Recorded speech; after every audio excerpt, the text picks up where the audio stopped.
All right, let's go and review some things we talked about the last couple of days. We've been talking primarily about a buildup of accumulated electric charge in an object. What do we call this buildup of accumulated charge, class? Static electricity. Thank you, Michael. And I think I heard an echo from Audrey, I'm sure. Static electricity. And with this static electricity, remember, we said there's two types of charges a body can have. It could either have a, or it could have a negative charge. What is a positive charge caused by? Joy and happiness, right? What causes a positive charge? If you were to be positively charged, what would have to happen to you? Less electrons, fewer electrons, the removal of electrons from said object. And a negative charge would then be caused by? Gain of electrons, an excess of electrons. Of course, if you have neither positive nor negative charge, class, you are neutral. What is the law of electric charges? What does it say, Michael? A like charge repels like charge, but like charge attracts opposite charge. Like charge. Wait a minute. Attracts opposite. Like don't like each other, but opposite like each other. Let's clean that up just a little bit so that for quizzing and testing purposes we could quote it word for word. Kendall? Like charges repel opposite and charges attract. There we go. We'll get it in 6 short words. Like charges repel, opposite charges attract. How'd that go, Michael? Like charges repel, opposite charges attract. There we go. We got the general idea, but there was a little bit of confusion in there. We said that as charge flows from one location to another, from a Van de Graaff generator, really from the bottom turning thing. There's got to be a technical term for it. Anyway, the thing that turns at the bottom that provides the electrons or strips the electrons, charge travels up the belt, goes to the dome, goes to the yarn or to Audrey or in theory to Rice Krispies. They go everywhere in theory, if anyone would ever bring them in.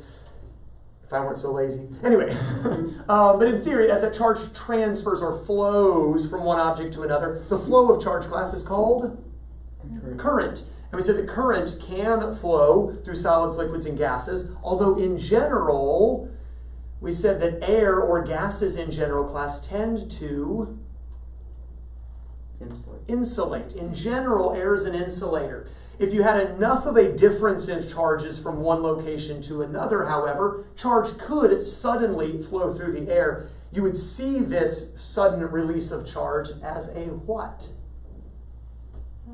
Discharge. It's called a discharge. That was going to be my next question. What do we call the sudden release of charge? It's called discharge. But we see it visibly as a lightning? That's a really big one of these. Baby lightning? Spark. We see a spark when we see a discharge through air. Because in general, air insulates. What is it that actually carries the current? Carries the current through that spark or through that discharge? A couple of things. The charged atoms called ions. Ions, there we go. Charged atoms called ions. And then there is, to an extent, some free electrons in the air as well that would carry the charge with that. Speaking of charged atoms or ions, 2 types. And which one's which? Anion is a negative ion, and it has more electrons, and cations are positive. And they have less electrons. Good. Cation, anion, negative, cation, positive. We said that through liquid, what is it that carries the current? Ions. And you're not going to have not going to have a whole lot of free electrons in a liquid. That's just not typically going to happen. What about in a solid? What carries the current? Delocalized electrons. Delocalized electrons. You got that yesterday. I should have gone to one of them for that one. Delocalized electrons. And so what determines the ability of charge to flow through a solid simply depends on how many delocalized electrons. And so those substances with a lot of delocalized electrons, class, we would call conductors because they allow the current to flow through them. Those items that have just a few delocalized electrons, they allow some conduction of current through them. Semiconductors. And then those substances that really don't have delocalized electrons, so current doesn't flow through. Insulators. Now, I will say this. Remember I said wood is an insulator? Saturated wood isn't. Why not? There's water. The water is what's actually going to carry the current through. So, yeah, if you have something, foam, for instance, would be an insulator. You got air and then the styrofoam or plastic, whatever that substance is in the foam. But the liquid that could be in foam would act as a conductor. So some substances are insulators, no real delocalized electrons there. Semiconductors, a few. Conductors, plenty. What group of substances are really good conductors in general? Metals. And the four best are... Aluminum. Well, you jump to the end of the list. Silver, Copper. Gold. and then aluminum. Silver, copper, gold, aluminum. Yesterday, we spent a great deal of time talking in detail about the transfer of a charge. And we said there's two ways in which a lasting charge can be transferred to an insulated body. A grounded body will not develop a lasting charge because whatever charge is developed in it will always go into the ground. Remember, we said the ground can function as an infinite reservoir of electrons. If you need them, it can give them. If you need it to hold them, it can hold them. The ground holds as many electrons as you need and supplies as many as you need. But for an insulated body, you can transfer a lasting charge. Two methods. What were the two methods? Grounding.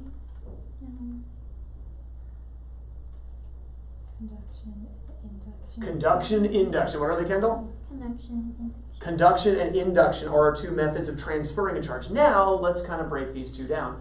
They're different in the way in which the charge is actually applied to the insulated body. We said for conduction, how is the charge actually transferred? Direct contact. By direct contact. The two objects, the charged body touches the neutral insulated body. When they touch, formerly neutral body now has charge. For induction, how does the charged body give a charge to the insulated body? Not by direct contact. No. By close proximity. By putting it close to that object, by putting it in close proximity to the object, but not touching. Conduction, touch. Induction, don't touch. Okay, there's a first point in comparison contrast. But there's other differences as well. Now remember, we said for induction, if the object is completely insulated and you bring a charged body close, it's not actually going to charge the body. What's it going to do with the charge of the body? Anyone? Move it around. Move it around, relocate the charge. So although it'll still be neutral, it'll somewhat polarize the charge, if you will. Where if you brought a negative close, it would repel the negative and leaving a positive charge. But it would still be neutral. It would just be opposite ends have charges.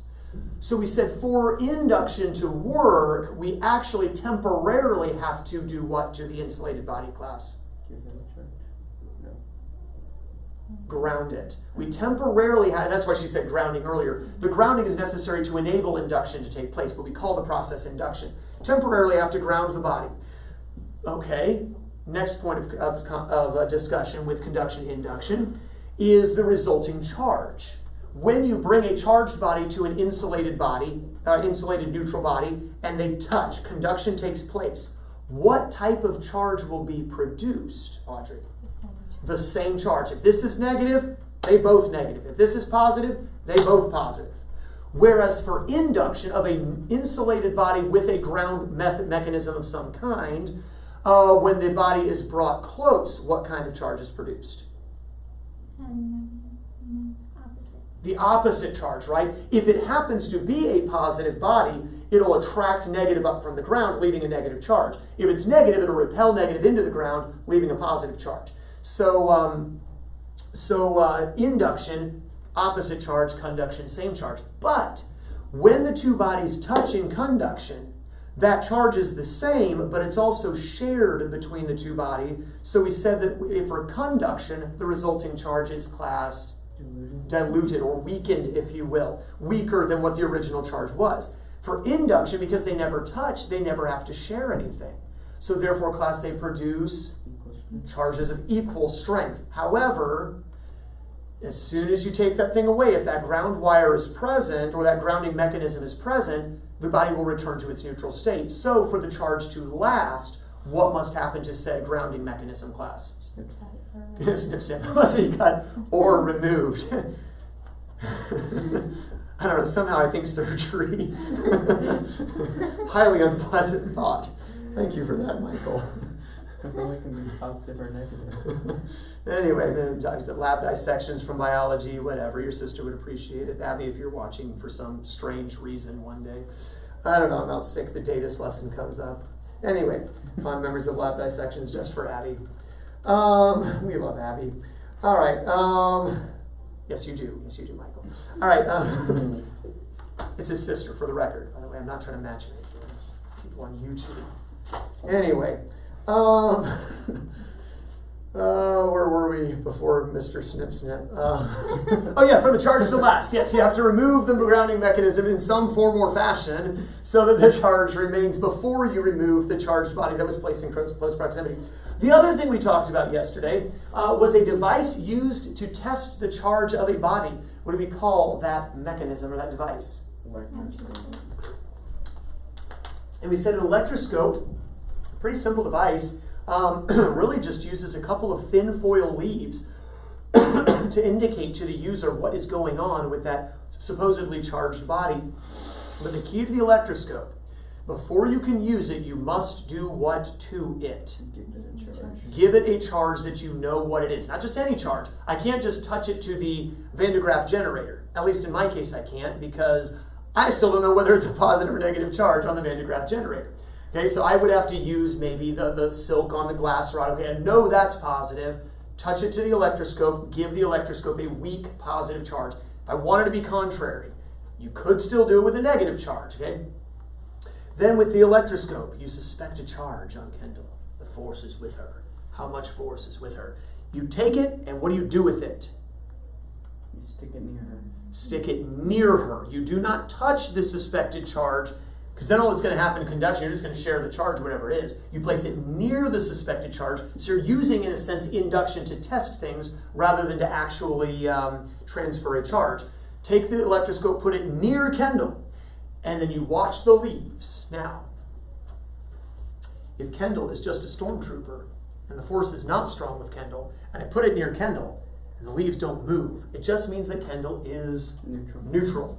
However, if I take an electroscope and I put it near Kendall, and the leaves spread further outward. Again, when you give it a known charge, regardless of what charge you give it, the leaves will always spread out at least a little bit, because they are going to have the same charge as each other. They will repel each other at least somewhat. Ideally, you don't want them repelling too much, just a little. If they spread further apart, it means that Kendall has the same charge as the electroscope, whatever that may be.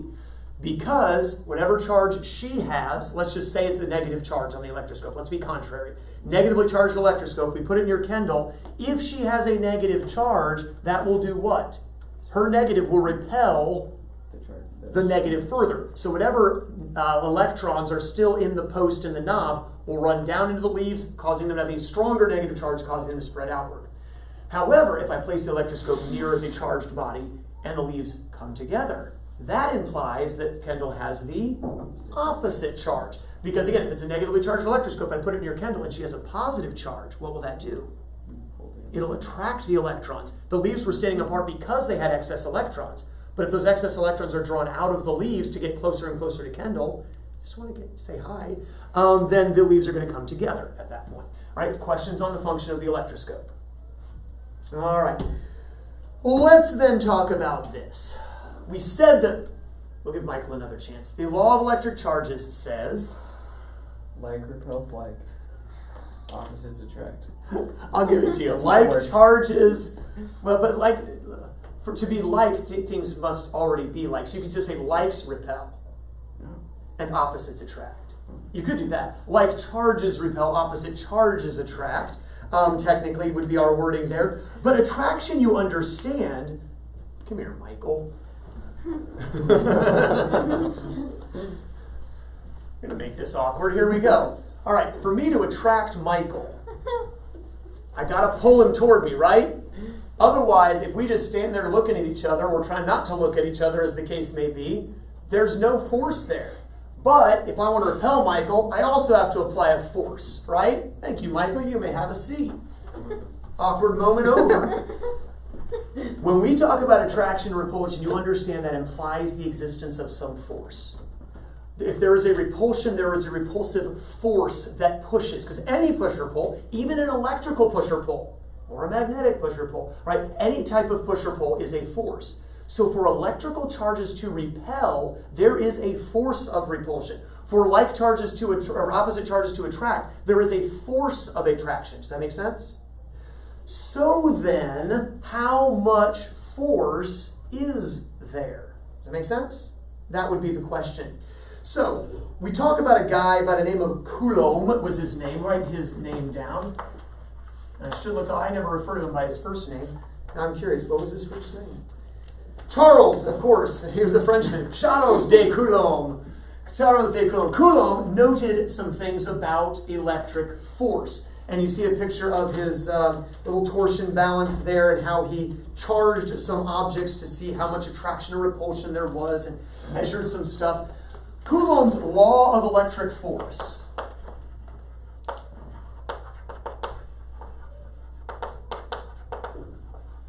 Coulomb noticed some things. He noted, as he was trying to discern how much attraction or how much repulsion is there between these charged bodies, he realized this, that the further apart the charged bodies are, the less attraction or repulsion there is. I guess that makes sense, right? I mean, if Audrey's standing there on the Van de Graaff generator and we're standing several feet away, we probably feel nothing. But if we get anywhere close to that hair, we might just start feel something, right? When Michael was on the Van de Graaff generator and we got close to Michael, within a few inches of Michael, we could start to feel something, right? The closer you get, the more of the force starts to act. The further apart, the less the force starts to act. Make sense? That should sound an awful lot like another force we talked about earlier in the year, except it was only attractive. Gravity. Remember we said for gravitational force, the closer the objects are, the more attraction there is. The further apart, the less attraction there is. The other thing is just kind of common sense, but he quantified it and noted this. Stronger charges attract and repel more strongly. For instance, if I have a weak positive charge and I have another weak positive charge, there will be a weak repulsion. If I have a weak positive charge and a strong positive charge, there will be a stronger repulsion. If both are strong positive charges, there will be even stronger repulsion. That makes sense? So he noted that the attraction and repulsion also depended on the strength of each of the charges. Kind of like with gravitational force, the force of attraction between two masses depends on the size of the masses. Kendall, from a physics perspective, is just not as attractive as Michael. Now, outside the physics world, that can be greatly argued, okay? But the point is, and your gender really makes a big difference there on what you think too, I'm sure. But the point is, bigger masses are more attractive, stronger charges are more attractive. So Coulomb's law of electric force really almost seems to mimic Newton's law of gravitational force, except that for Coulomb, force could be negative, force could be repulsive or attractive, where gravitational force is always attractive. So a couple of things you don't have to write down, but I'll write them here. Force is directly proportional to the strength of the charges. But here's a little issue. A positive charge and a positive charge will do what? Repel. Well, that's considered a negative force, right? Any force that causes a departure is a negative force because negative shows the change in direction. Negative and negative would do what? They would also repel. Well, that should be a negative, right? And a positive and negative will do what? Attract. But mathematically, positive equals positive. And negative equals positive. But positive should be attractive. And positive and negative equals negative when you multiply them. Yet negative should indicate repulsion, yet positive and negative attract. So the problem is solved by simply saying we'll take the absolute value of the charges. You're not writing this down just yet. So he found that the force of attraction or repulsion is directly proportional to the absolute value of the strength of the charges. Absolute value necessary because the signs do the opposite of what you would expect them to do, mathematically speaking. He also found that the force of attraction or repulsion is inversely related or inversely proportional to the square of the distance between these charges. Well, That's basically what Newton said. Newton said force of attraction is directly proportional to the product of the masses, inversely proportional to the square of the distance between them. And so Newton, you might remember, had the F equals G, the gravitational constant, times M1 times M2 all over R squared. Well, here we're going to say, here's the equation right down, that force is proportional to, we'll use K for a constant proportionality, times the absolute value of Q1, Q2 over R squared. It looks a lot like Newton's, but with K instead of G. K is just a generic letter for constant proportionality, as we've seen this year before. And then charges instead of masses, but the absolute values of them. This is Coulomb's law of electric force. Now, a couple of things to note. For the force, we will have to put our own sign on it. The math is not going to give us the correct sign. Have we already kind of figured that out from what I was saying earlier? You're going to assign a positive to the force if they attract each other. You're going to have to assign a negative if they repel each other. Because the math isn't going to give you that sign. That's why the absolute value. Another thing that we need to know, the distance between the charges. Now, realistically, if two charges are even 1 meter apart, there's not going to be much of an attraction or repulsion, right? Even if we left that Van de Graaff generator running for several minutes to accumulate a great deal of charge, if you get within a meter of it, you're probably still not going to feel anything. Not until you get within, I don't know, maybe a foot or so, if we want to speak in U.S. terms, because, hey, that's where we live. But not until you get within about a foot. Yet, for the units to work out, because remember, force is measured in newtons, we need the distance to be in meters. It's usually not going to be in meters. Nanometers, millimeters perhaps, maybe centimeters. You're usually not going to get distance in meters, or it'll be scientific notation E negative something. For the charges, charge is going to be measured in coulombs. Hey, you make discovery, you get to name the unit after yourself. All right, so coulombs. Just need to discover something that ain't been discovered before and call them Nadaskis. Spelling errors will abound. All right, coulomb's not that great either. So anyway, coulombs, it's going to be our unit of charge for this. Again, it may be positive, maybe negative, it doesn't matter. We're not worried about the signs on these. Force, of course, has to be measured in newtons. So then, this K value, this constant of proportionality, you might remember G, 6.673, E negative 11, right? Well, K here has to account for newtons, coulombs, and meters, and or meters squared, technically, and coulombs times coulombs, so coulombs squared. The universal, the constant of proportionality, rather, for this law of electric force is going to be 6.242 E18. Correction, I'm looking at the wrong number. I'm like, that's not right. Looking at that number, 8.99 E9. I don't even know where it is in the notes, but I know that ain't right. 8.99 E9. And we want newtons, remember. So we're going to have newtons times, we want to cancel away the meter squared that's in the bottom, meters squared, per, we want to cancel the 2 coulombs that are in the numerator, coulombs squared. 8.99 E9, newtons times meters squared per coulomb squared. Now, the reason that other number was in my notes, the reason the other number was in my notes was this. With coulombs, coulomb refers to the amount of charge, the strength of the charge. But 1 electron doesn't have a coulomb of charge. In fact, it takes a great number of coulombs. You have this in your homework the other day, 6.242 E18 electrons equals a negative 1 coulomb charge. 6.242 E18 electrons are required. E negative is just, remember, a symbol for electron going all the way back to the beginning of the year. 6.242 E negative 8, or E18 electrons is required for a charge of negative 1 coulomb. That's a lot of electrons. So oftentimes when you're given these charges, they will not be given to you in coulombs. They may be given to you in micro coulombs. Micro is E negative 6, remember, just as a refresher. Micro is E negative 6. You're going to have to, if they said 17 microcoulombs, you're going to have to type in on your calculator 17 E negative 6. They may just give it to you with the E negative 6, E negative 7, E negative 8, however much they need. But the charge will always be a very small part of a coulomb because we're never going to be dealing with that many electrons at a time. All right. I think that's everything. Now that I finally look at the notes, it would help to look at notes. All right, questions on Coulomb's law of electric force to understand how it's formulated. Let's use it then. Page 332 in your textbooks. Page 332. And look at example 22.1.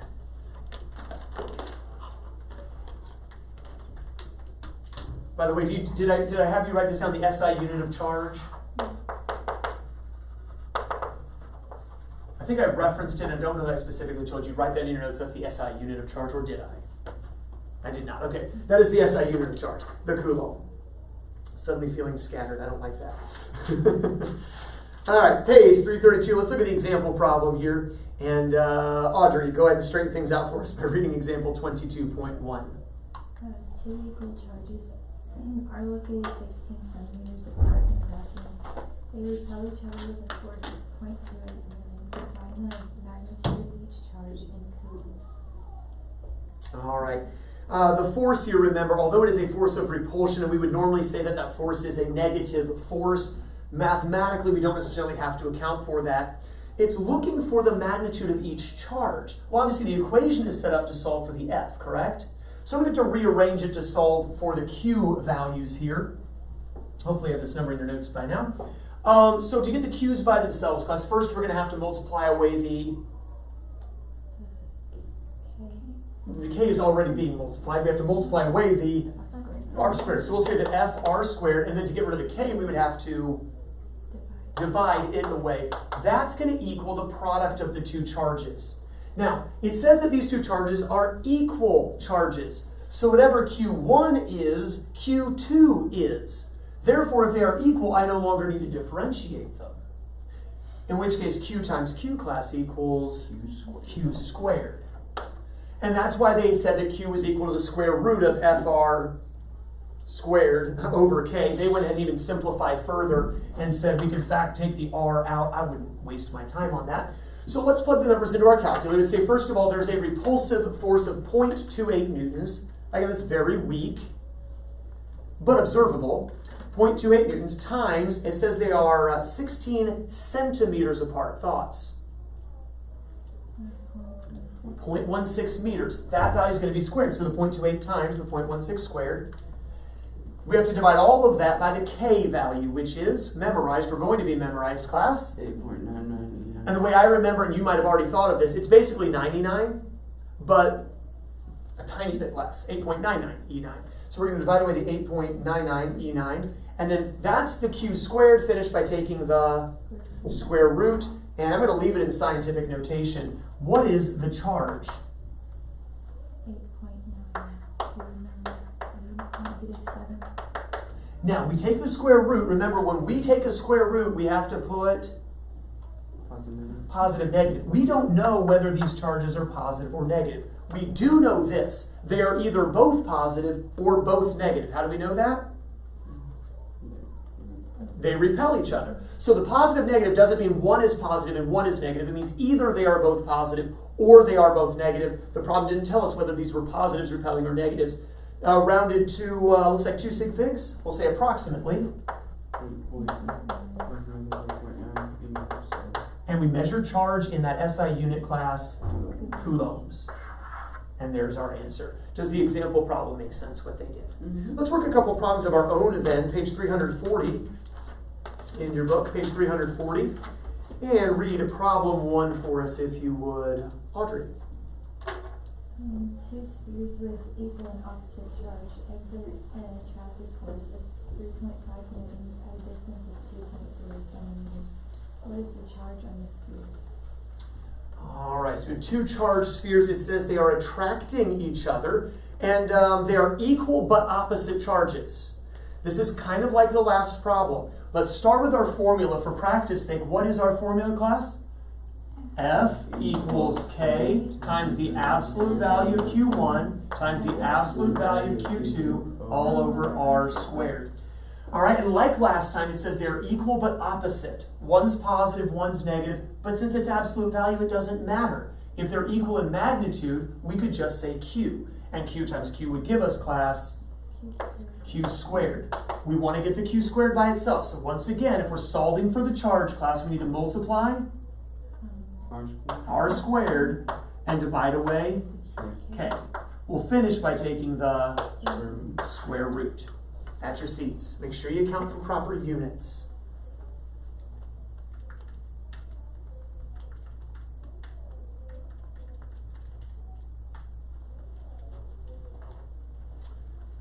A little bit stronger charge this time than in the example problem. Bless you. And Kendall, what did you get? 7.786.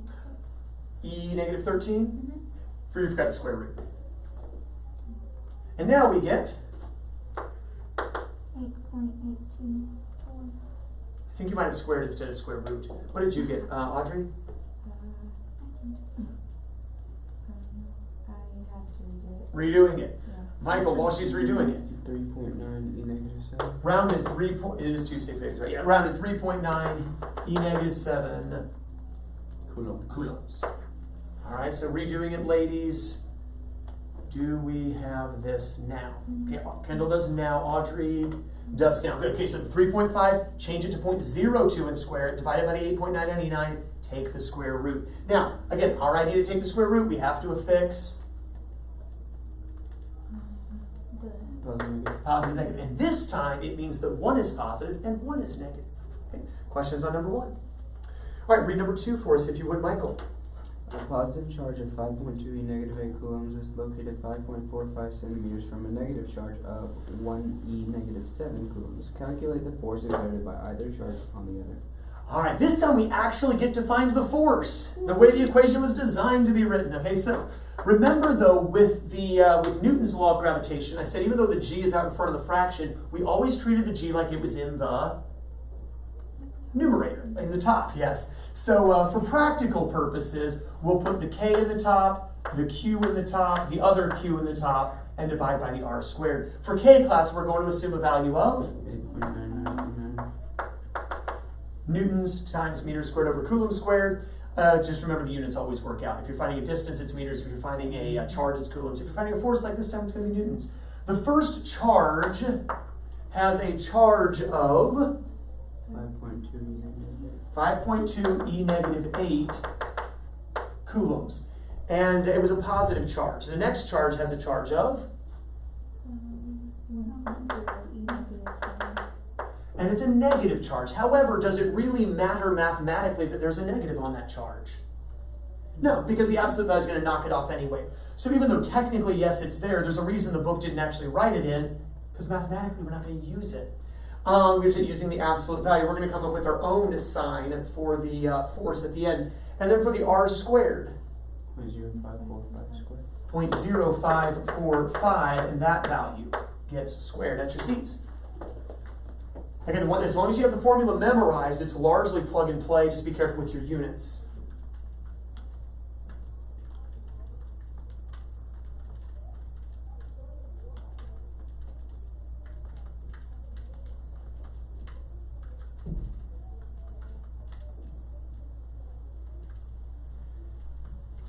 And how much force acts upon these two charged spheres?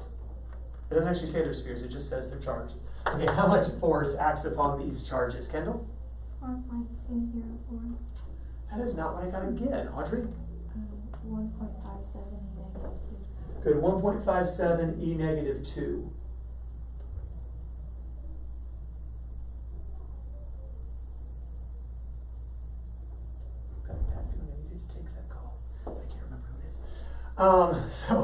Plugging in, 1.573, blah, blah, blah, E negative 2. Rounded off, how many sig figs are we dealing with, Audrey? 2. So we'll round to? 1.6 E negative 2. You could also say 0.016. Honestly, I feel like this would be even easier to write. But our answer is 0.016 or 1.6 E negative 2 class. Oh, careful, we're finding force, not charge. Newtons, so watch out for that. We had coulombs on the first two because we were finding charges. Now we're finding force. Is this a positive force or a negative force class? No. Positive. It's a positive force because it tells us that one of the charges is positive, the other is negative. What do unlike charges do or opposite charges do? They attract. And we show that it's an attractive force with the positive. Technically, if you leave it understood positive, that would be fine as well. But if they've both been positive charges or both negative charges, we would need to make sure we have fixed a negative to show that this is a repulsive force. Questions on this? All right. Next thing in your notes, we'll get into this here. Electric field strength. Electric field strength. And Kendall and Audrey are picturing force fields from Star Wars. And that's not actually a bad mental picture, right? There is this field, this force field, and anything within the field is affected by the force, so to speak. Well, you realize that once you have a charged body, around the body there is an electric field that emanates forth. As an object is placed into the electric field, for instance, Michael was charged as he held the Van de Graaff generator. He had an electric field around him. Now, we didn't notice the electric field until we got within a few centimeters of his arm. But once we did, we could detect, yes, there's an electric field here. Does it make sense that the closer you get to the electric field, to the source of the field, the stronger you will feel the effects thereof? All right, so electric field strength basically is looking at the strength of the electric field that surrounds a charged body.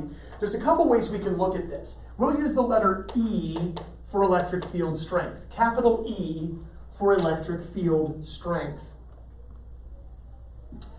One way to determine the strength of an electric field, this almost seems stupidly simple, but one way to determine the strength of an electric field is if we know the force that is exerted upon some little charged body, which will actually represent, it's so small, we'll represent it Q sub naught or Q sub 0. We take some little charged particle. Maybe we somehow take just the tiniest little charged Rice Krispie, and we somehow place it near to Michael, and we watch what happens.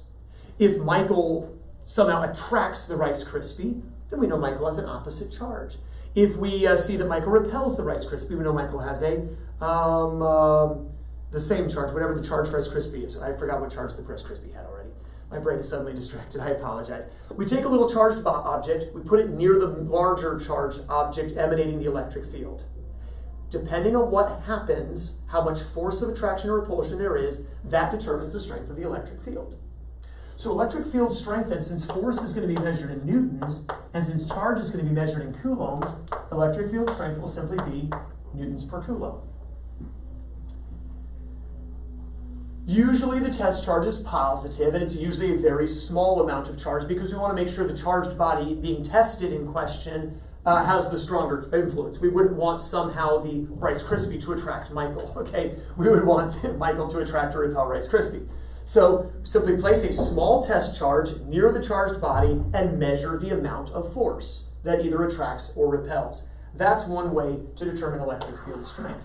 That's your second equation for this chapter. The first, of course, being Coulomb's law of electric force.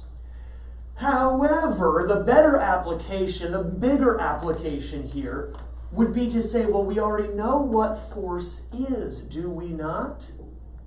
Force is K times the absolute value Q1 times the absolute value Q2 over R squared.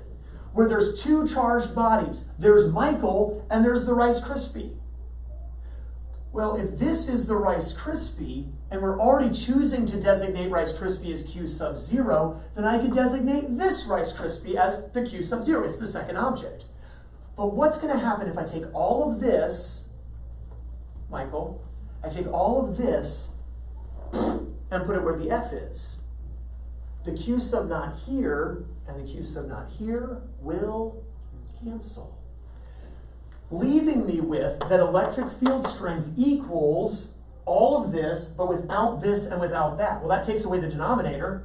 That takes this out. We get K times the absolute value of Q over R squared. And this actually takes into account the charge of the body. And it makes sense then, something that we thought of before. The charge of an object produces the electric field. The electric field is felt more strongly at different distances. At any distance from the charged body, there is a different strength to its electric field. The closer you get to the body, smaller r, you feel a stronger electric field. The closer you get, the further away, the weaker the electric field strength. Does that make sense? So this is a way to actually measure electric field strength, I suppose, but it just depends on where you place the test charge. The better way to assess it, or the more practical way, I guess in my opinion at least, to assess it, would be to say, okay, at this distance from this charge, how strongly do we feel the electric field? What about at this distance? How strongly is it felt? What about at this distance or this distance? Does that make sense? So take a look then, if you would, at page 335, and we'll have to be done after this. Page 335. Look at example 22.2. For sake of time, we'll look at the sample that's done in the book here. It says an electron's charge is negative 1.602 e negative 19 coulombs. Hence, it takes 6.242 e18 of them to make a coulomb. Calculate the force of an electron, calculate the force on an electron in an electric field of 3e3 newtons per coulomb. Well, they're giving us the charge of the electron, and this time the electron is the little test charge. It's not a Rice Krispie, it's a little electron that we somehow put near some charged object. The electric field has a strength of 3e3 newtons per coulomb at the point where the electron was placed. The question is, what is the force that's going to act? So they used this first equation, and they said, well, I know the charge of the electron, that's the test charge, and I actually know the electric field strength. So all they had to do was multiply E times Q sub naught to get the force. And so they did. They multiplied E, 3E3, times the negative 1.602 E negative 19. If you plug that into your calculators, though, you'll find that the book is slightly off on their answer. So plug that into your calculator real quick if you haven't already. And let's see how much force they should have had.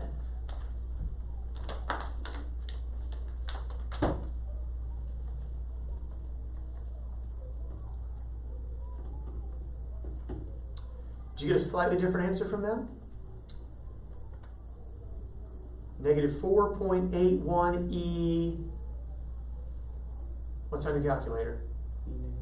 Negative 16 newtons. Does your book have negative 16? Yes. Okay, mine did not. So I corrected it. Apparently they fixed it in yours. Never mind, your sample problems worked correctly. That is wonderful. I hate to let you go without working one of these because in the homework you're going to have these. Can you manage pizza day if we get out in about 2 minutes? Let's do one more of these because I really want you to be able to do well on the homework. Turn over to page 340. We'll move quick. I'm sorry. Page 340. Look at problem number 3 and read that for us if you would, Kendall. A small steel ball hangs from a steel thread and is given a negative charge of 2.6 e negative 7 coulombs. What is the electric field strength at a distance of a 1 centimeter, a 5 centimeters, and c 25 centimeters? All right, so the Q here is the charge of the object. There is a negatively charged ball just hanging there, silk again acting as an insulator. Current isn't going to travel up and down the silk. And so it's just hanging there and is emanating an electric field outward. We know, first of all, the K class is 8.99 E9. They tell us that the charge of the object is 2.6. and they ask us about different distances. Let's take the first distance, 1 centimeter. What do I plug in? 0.01 meters squared. And we simply plug in the numbers. 8.99 times 2.67 e negative 7, or 2.6 e negative 7. Oh, plastic. We're going to do this quick. No, we're not. Calculator says I have other plans. And then divided by the 0.01 squared. And what's the electric field strength 1 centimeter from this ball? 2.3 E7 newtons per coulomb. Now again, you'd have to have a whole coulomb to get that many newtons of force, and you don't have that many, but theoretically, that's the electric field strength. What about at 5 centimeters? Well, change it to 0.5 meters and plug it in.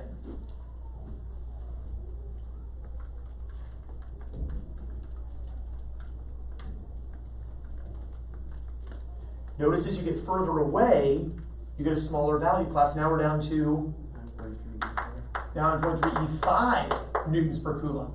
Much smaller for electric field strength. Okay, again, newtons per coulomb for electric field strength. And finally, what if you went 25 centimeters, almost 1 foot away from the charged body, or 0.25 meters? And someone besides Michael give me this answer. But I do thank you, Michael, for your answer in there. 3.739 E4. E4 newtons per coulomb. And And you can see that the further away you get from a singular charged body, the weaker the electric field is as it emanates outward. All right, your homework for this evening is to complete a handout, which will give you practice with each of the three equations. So there's one problem for each equation on this handout. I do apologize for keeping you longer than I meant to, because I know you got to get to set up for pizza day here, but thank you for bearing with me. All right, we will finish things up tomorrow as we round out the week and round out what we're going to cover of chapter 22. Have a wonderful rest of your day.